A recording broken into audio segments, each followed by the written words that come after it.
Olá, amigo e seguidor.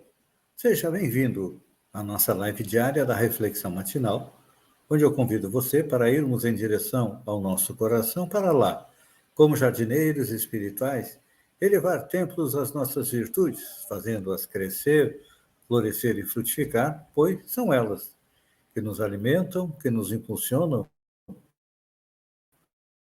e nos levam à felicidade, que ainda não será, mas nesta encarnação, podemos dar alguns passos à frente, já um pouquinho mais feliz do que fomos até hoje. Mas, para que isso aconteça, nós precisamos arrancar do nosso coração a erva daninha dos vícios e defeitos, que muitas vezes estão enraizados tão fundo que é muito, muito difícil de retirá-los. Mas vamos devagarinho, nós chegamos lá. E a nossa frase para hoje é da segunda epístola de Paulo aos Coríntios, onde ele diz o seguinte: cada um contribua, segundo propôs em seu coração, não com tristeza ou por necessidade, porque Deus ama o que dá com alegria. Vou repetir que isso aqui é extremamente importante. Cada um contribua, segundo propôs em seu coração, não com tristeza ou por necessidade, porque Deus ama o que dá com alegria. Então, aqui, Paulo nos esclarece que Deus não é aquele ser sério, carrancudo, que aparece nas pinturas, nos jornais, nas telas, enfim.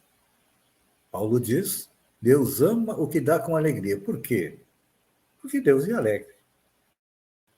Então, quando se divulgou essa afirmativa de Paulo, que Deus dá com alegria, muita gente lembrou do quê? Da esmola material.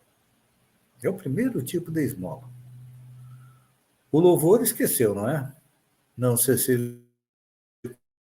circunscreve as mãos generosas que espalham a bondade os necessitados e sofredores. Naturalmente, todos os gestos de amor entram em linha de conta com o reconhecimento divino. Nós devemos considerar que o verbo contribuir, na presente lição, aparece em toda e sua grandiosa excelsitude. Por que isso? Porque a cooperação no bem é uma questão palpitante em todo lugar, todos os dias. Qualquer ser humano, homem, mulher, é suscetível de cooperar no bem. E não é somente o mendigo que a espera, mas também o berço onde se renova a experiência, a família onde nós conquistamos virtudes, o vizinho que é nosso irmão em humanidade, a oficina do trabalho que nos assinala aproveitamento individual no esforço de cada dia.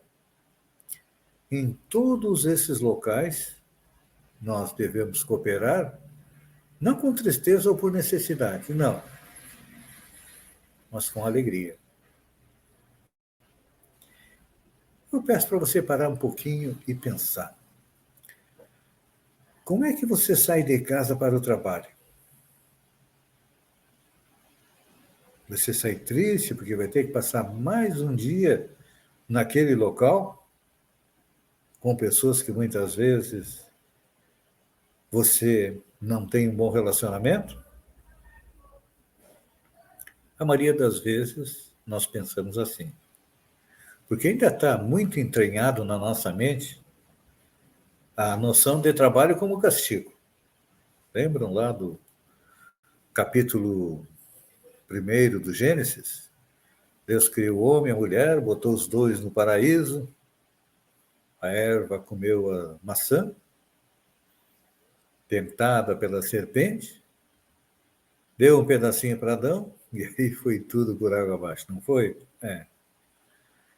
Deus expulsou-os do paraíso e eles foram obrigados a trabalhar. Então, essa é a nossa visão do trabalho. Castigo.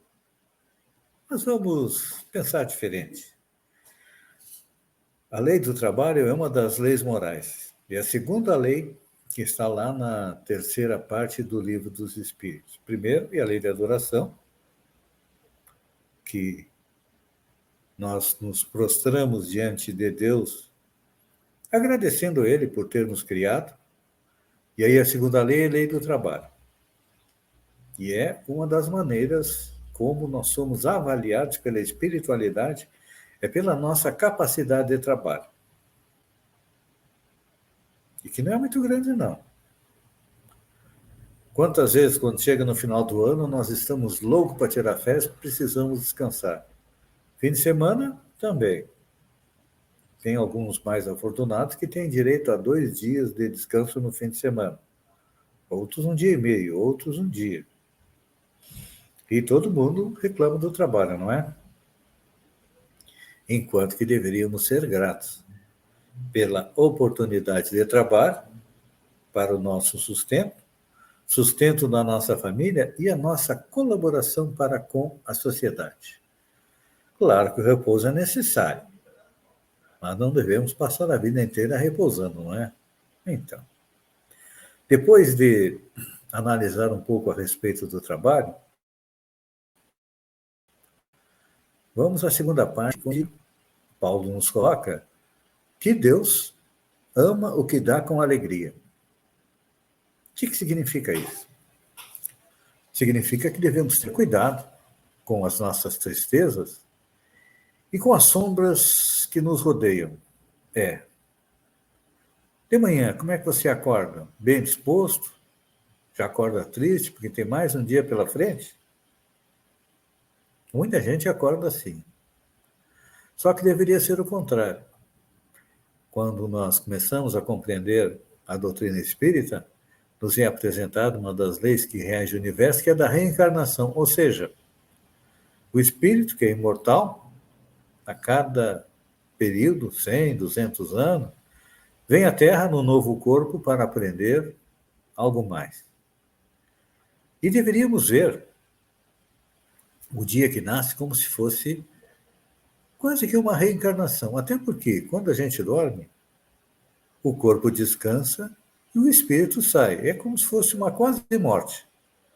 Só não se desliga do corpo porque fica ainda unido a ele, por aquilo que alguns chamam de cordão de prata, cordão de ouro, enfim. Mas quando a gente morre, o espírito se desliga do corpo definitivamente. Então, quando retornamos ao corpo pela manhã, deveríamos ser gratos por mais um dia em que pudemos construir alguma coisa de boa, alguma coisa positiva. Já pensaram em analisar a seu amanhecer assim? E aí, com certeza, você vai agradecer a Deus pela noite de sono, onde o corpo repousou, mas o espírito esteve andando por aí. Uns vão estudar, outros vão trabalhar, outros vão dançar, enfim. Cada um faz durante a noite aquilo que gosta. Então, vamos procurar iniciar o dia e tentar passar o dia com alegria. E eu pergunto, quem é que gosta de estar junto de alguém que está sempre triste, com baixo astral? Ninguém, não é? Nós gostamos de estar perto de alguém que seja alegre, feliz, com um belo sorriso no rosto. Então, minha dica de hoje é: faça isso e verá que a vida fica bem melhor. Obrigado a todos pela companhia, um beijo no coração e até amanhã, no amanhecer, com mais uma reflexão matinal. Até lá, então.